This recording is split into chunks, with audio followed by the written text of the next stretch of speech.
Ey Rabbim, ben söylemesem de anlarsın ya beni. Hiç konuşmasam da duyarsın ya hani. Bak buradayım, huzurundayım. Biraz mahzun, ürkek ve çok kederli. Garip gönlüm bir çare, sersefil yolunda.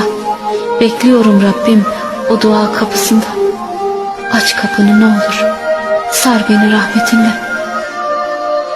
Senden başka gidecek kapım yok. Senden başka dayanağım yok. Senden başka içimi dökeceğim kimse yok.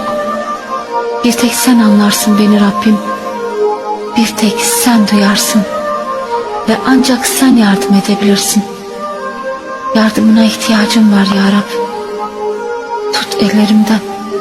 Yıkılmama izin verme. İnsanlar zalim. İnsanlar merhametsiz. Ya Rab, sen ki merhametlilerin en merhametlisisin.